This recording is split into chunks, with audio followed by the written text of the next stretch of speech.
So what if I told you that being the smartest person in the room has, like, absolutely nothing to do with how fast you can think? Right. Which is wild because that's exactly what we all assume it means. Exactly. I mean, welcome to the deep dive, everyone.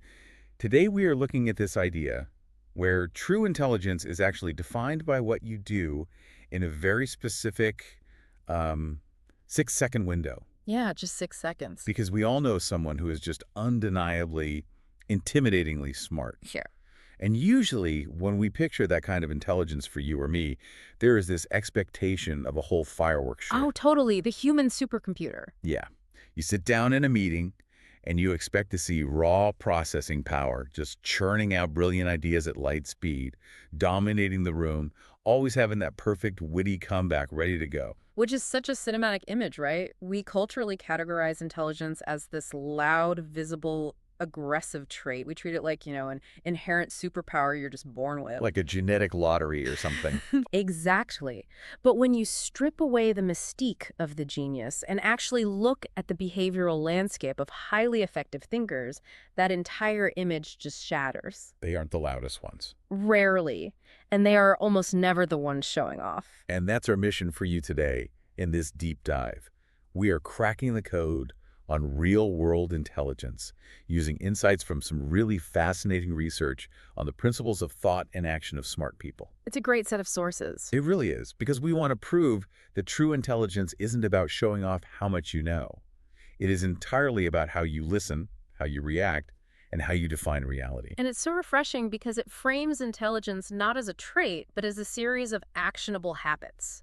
Things you can actually start doing right now. Right, which brings us to the first habit. And this one completely destroys the myth of the quick comeback. The rule is simply, don't just react. Yeah, and the biological mechanism behind that rule is what makes it so critical. I mean, everyone experiences what psychologists call an amygdala hijack. Right, the alarm bell in the brain. Exactly. When you are gripped by a strong emotion, especially anger or fear, the emotional center of your brain, the amygdala, literally sounds an alarm. It immediately reroutes blood flow and electrical energy away from your prefrontal cortex. Which is the logical, rational part of your brain. Yes. So anger biologically degrades your cognitive function. It does not matter if your IQ is like 160. When you are angry, your brain is literally starved of the resources it needs to be smart. That is insane to think about. And here's the truly incredible part from the research. It takes roughly 6 seconds for that initial chemical flood to recede. Just 6 seconds. 6 seconds for your prefrontal cortex to reboot and for reason to kick back in. So think about it. When someone attacks your idea in a meeting and you snap back instantly with a defensive remark, You are operating on pure, unregulated emotion. yeah, you are literally not using your intellect. And surviving those 6 seconds requires deliberate strategy. It's not easy. 2 practical techniques really stand out for overriding that hijack. Okay, let's hear them.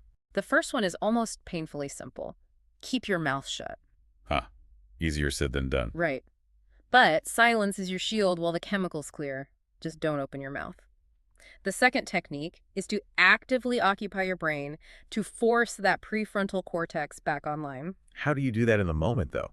You mentally map out the possible reactions the other person might have to whatever you are tempted to say, and then you compare those outcomes. Oh, so you're basically giving your logic center a math problem to solve. Exactly. You give it a task so it can wrestle control away from the emotional center. You shift from a reactionary state to a strategic one. Wow. And this applies to positive emotions too.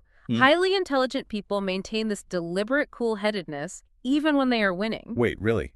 Even when things are going well? Yeah. Like when a project launches successfully and everyone else is just swept up in the euphoria, the strategic thinker is using that pause to scan the horizon. Looking for the catch. Right, checking for blind spots and hidden risks that all the excitement is masking. That level of detachment leads directly into another core rule they talk about. Fight the problem, not the person. Because when an argument gets heated, the natural instinct is to try and defeat the human being across the table from you. We just want to win. Right. But a smart person realizes the other person is just expressing an underlying desire or frustration. So they hunt for the essential issue behind the argument. But I actually have to push back on this a little bit. Sure, go for it. If we follow this philosophy perfectly, avoiding emotional reactions, always analyzing, does being smart just mean acting like a cold, calculating robot? Like, are we supposed to just sit there processing data and pretending we don't feel anything. I get why it sounds like that, but it's easy to misinterpret self-regulation as emotional suppression. They are entirely different mechanisms. Okay, how so? Suppression is trying to bury the feeling, which, usually backfires anyway. True intelligence relies on high self-awareness. You feel the anger. You feel the urge to show off or that desperate desire to win the debate. So you aren't ignoring it. Not at all. You just recognize that letting those emotions drive the car will crash the project. You aren't lacking emotion. You are just refusing to let your emotional state distract you from solving the actual problem. I like that. So if a smart person is not just reacting to the loud alarm bells of their own internal emotions, their focus naturally has to shift outward. Exactly. And if you aren't focused on yourself, you must be focused on others. Which brings up this classic philosophical riddle from the sources that illustrates this beautifully. Yeah. You see variations of it in Zen Buddhism, Sufism, the Talmud. The tree in the forest. Yes. If a tree falls in the forest and no one is around, does it make a sound? And from a purely physical standpoint, the falling tree displaces air, right? It creates pressure waves. But a sound wave is not a sound until it interacts with a receiver. An ear. An ear and a brain capable of interpreting that physical vibration into something meaningful. Without the receiver, it is just meaningless physical displacement. And applying that exact logic to human communication completely flips how we think about being smart. The subject of communication is never you, the speaker. Never. It is entirely the other person. If you are talking and the person across from you does not understand, absorb, or care about what you are saying, you aren't communicating. You are just making meaningless sound waves in an empty forest. Think about how many long, complex emails you might have sent today just to prove you did the work. Oh man, too many. Right. But if the receiver didn't have the context to understand them, those emails were just vibrations. This completely redefines the concept of expertise. Yeah. The sources talk about this one highly specialized marketing consultant. Let's call him Consultant A.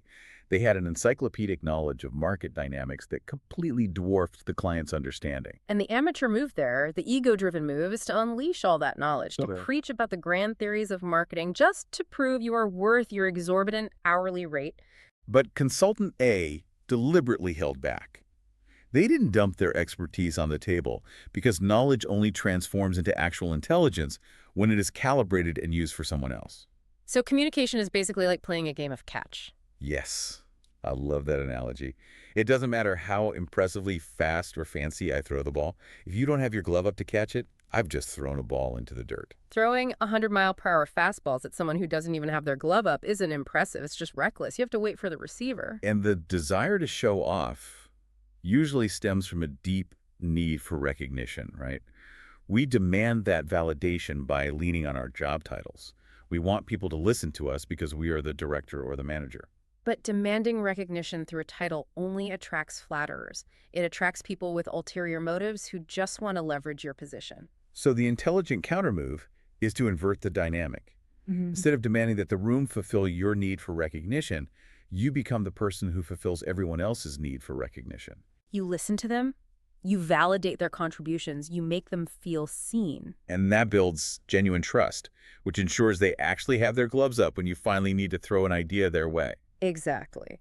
Now, if communication really is a game of catch focused entirely on the receiver, then the object we are throwing, our words and ideas, must be unmistakable. It cannot be a blurry, ambiguous mess. Right. We need high-resolution thinking. This is the dividing line between deep thinkers and what the text calls shallow talkers. Oh, shallow talkers are so easy to spot once you know the traits. Yeah. What are the 3 traits again? First, they make arguments with incredibly weak grounds. Second, they use complex buzzwords without actually knowing the precise definitions of those words. And third, they have no grasp of the origin of the concepts they are debating. That last point about origin is a massive trap. Yeah. People constantly borrow authority to sound smart. They will say, well, the major media is reporting this, or a famous entrepreneur said we should pivot to this strategy. But they have absolutely no idea why that strategy was suggested in the first place. The analogy for this in the source material is brutally accurate. It is like walking down the street, seeing a massive line of people on the sidewalk, and deciding to go stand at the back of it just because there is a line. You stand there for an hour without having any clue what is at the front. Yeah, you were just borrowing someone else's direction. To avoid being a shallow talker, your definitions have to be razor sharp. Think about the difference between a photo taken on an old flip phone camera versus a modern smartphone. Oh, that's a great way to picture it. Right. In the flip phone photo, the boundary between, say, a tree in the foreground and a mountain in the background is pixelated and blurry. They bleed into each other. And using ambiguous words creates that exact same blurriness in a listener's mind. But precise words create a high-resolution image. The edges are crisp. In high-stakes environments, like management consulting, professionals refuse to operate with blurry words. They will routinely halt a meeting to ensure absolute alignment on terminology. They will literally ask the room, are we talking about a client or a customer?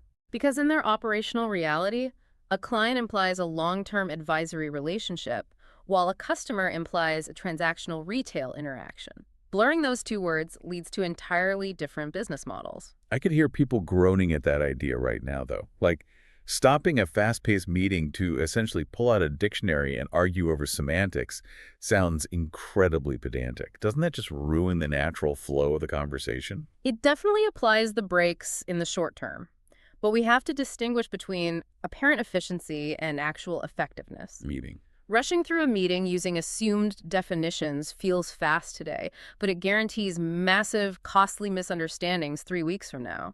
Take a super common corporate scenario. A boss tells an employee, just give me the conclusion first. We hear that all the time, but conclusion is a terribly blurry word. Exactly. What kind of conclusion do they mean? Do they want the final financial figure? Do they want a yes or no recommendation on moving forward? Or do they want to know whose fault a failure was? And if the boss cannot define high-resolution parameters for what they need, the employee is going to guess. And they'll usually guess wrong. The employee will likely deliver a defensive list of excuses or process details that they want to talk about, entirely missing the receiver's needs. Clarifying terms forces both parties to actually align. Well, and to achieve that high resolution, you also have to protect your inputs from your own brain's flaws. We are all wired with confirmation bias. Oh, heavily wired. We naturally hunt for information that makes us feel like we are already right, and we unconsciously ignore statistical data that proves us wrong. Overcoming that requires consciously seeking out opposing opinions and objective data. And finding truly objective data requires bypassing all the commercial noise. When you search the internet for statistics, the top results are often corporate marketing materials designed to make a specific product look good. Right. So how do we get around that? There is a really practical mechanism for this. Filter your searches for highly credible domains. When you Google something, add site:/.gov for government databases, or site:/.edu for academic research directly to your query. That immediately filters out the commercial spin. Exactly. It grounds your arguments in peer-reviewed or statistically rigorous data. Which is vital, because high-resolution thinking requires you to strictly categorize the information you are sharing. You must be able to draw hard lines between a fact, an impression, and an opinion. Getting this wrong is the absolute hallmark of the shallow talker. So a fact is objective and provable. An impression is completely subjective and unprovable. It is just your personal feeling about a situation. But an opinion is a subjective judgment that is explicitly backed by factual grounds and data. It bridges the gap. Right. You cannot just blurt out an impression like, I feel like our competitors are beating us, and disguise it as a hard fact. No, you can't. And once you elevate your own thinking to this high-resolution level, the dynamic shifts again. To create alignment with others, you eventually have to stop talking and start extracting information from the person across from you. Active listening. But it's highly strategic, not just passive nodding. Far from it. Consider a CEO who complains to an advisor, my executive team is just so difficult lately. Well, that statement provides zero actionable information. Difficult is a very low-resolution word. A smart listener immediately decodes the subtext there. A vague complaint like that usually masks embarrassment. The CEO might be failing to manage a specific conflict, but doesn't want to admit incompetence. So the listener's job is not to immediately solve the problem of the difficult team. The job is to figure out what the CEO actually needs from the interaction. Are they seeking concrete solutions, or do they just need a safe space to vent and receive empathy? Decoding that requires a specific set of listening attitudes from the research. And honestly, the psychology behind them makes them incredibly difficult to execute. They go against all our instincts. Yeah. First, you have to suppress the urge to evaluate or judge what they're saying. You can neither affirm nor deny too quickly. Just say, I see. And you have to embrace awkward silences because humans hate a vacuum and will usually fill a silence with the deeper truth. But the absolute hardest one for me is do not give opinions or advice easily. When a friend or colleague brings you a problem, the biological urge is to jump in and fix it. Because we rush to fix things to satisfy our own ego, it proves our competence. But the moment you start giving advice, you have made the conversation about your cleverness rather than the speaker's problem. You have stopped being a receiver. Exactly. Instead of fixing it, the technique is to engage in sorting while listening. You act as a mirror. You parrot back their exact words to confirm their goal. You don't paraphrase using your own vocabulary. No, because that subtle shift can make them feel misunderstood. You let them completely empty their cup of frustrations before you offer a single drop of input. Only after the cup is empty do you begin to ask questions. And elite questioners, like U.S. government investigators or top-tier tech recruiters, they do not ask vague questions. They never ask, how do you handle stress? Anyone can invent a fiction for that. Right. They ask about past actions or highly specific hypothetical situations. Walk me through the exact steps you took last month when the server crashed. They use a forensic three-step framework. Situation, action, result. What was the exact situation on the ground? What specific action did you take? And what was the measurable result? So asking good questions is less like having a casual chat and more like a forensic mechanic troubleshooting a broken car. You don't just ask the mechanic how they feel about the car. No, you ask exactly what the car was doing right before the engine started smoking. To be that forensic mechanic, there are strict rules. You ask one thing at a time. Don't stack 3 questions into a single breath. State your purpose clearly so the other person isn't defensive, wondering why you're interrogating them. And crucially, you have to explicitly state what you have already tried to solve the problem. If you do not outline your own blind spots, the person cannot see where you are stuck. And you will just end up asking a low-resolution question. Let's pull all these threads together. Pausing for 6 seconds to survive a hijack. Recognizing communication only happens when the receiver is ready. Refusing to use blurry words, acting like a forensic mechanic. These are not just random workplace life hacks. They all point toward a much deeper philosophy about the nature of knowledge itself. The legendary management theorist Peter Drucker proposed a framework for this. What did he say? He argued that the purpose of a company does not actually exist within the company. A business's true purpose exists entirely on the outside, to create a customer and serve a societal need. And your intelligence follows that exact same rule. The purpose of your processing power, your deep knowledge, your vocabulary, it doesn't exist inside your own head. Its only valid purpose is external. It is for others. If we visualize this, knowledge is like a tree. The brilliant insights you share in a meeting, the perfectly timed advice, those are the flowers of the tree. The beautiful surface-level output everyone applauds. But if you just cut a flower off a tree and put it in a glass vase on your desk, it dies. It might look brilliant for a day, but because it is disconnected from its source, it withers. True. Lasting intelligence requires deep, unseen, underground roots. The emotional regulation, the quiet listening, the invisible work of clarifying definitions before speaking. People who just rely on raw processing speed without doing that invisible root work are just walking around with cut flowers. They are one-hit wonders. Being smart is not a permanent state of being that you unlock. It is an ongoing act of cultivation. You have to constantly tend to the roots. Which leaves us with a final provocative thought for you to take away. We have established that your intelligence is defined by how you serve others, and that communication only happens when there is a receiver. But think about the internal monologue you have with yourself every single day. The receiver of that communication is you. Are your conversations with yourself high resolution? That is a great question. When you make a mistake, do you use blurry, ambiguous words to beat yourself up? Do you attack yourself, or do you fight the problem? It really reframes everything. The next time you feel a spike of frustration about your own performance, try applying the 6-second rule to your own self-talk. Let the amygdala hijack pass. Pull out your mental dictionary to clarify exactly what went wrong. Ask yourself the same forensic, high-resolution questions you would ask a colleague. Because if true intelligence is defined by the habits you practice, the most important receiver you communicate with today might just be yourself. Thanks for joining us on this deep dive.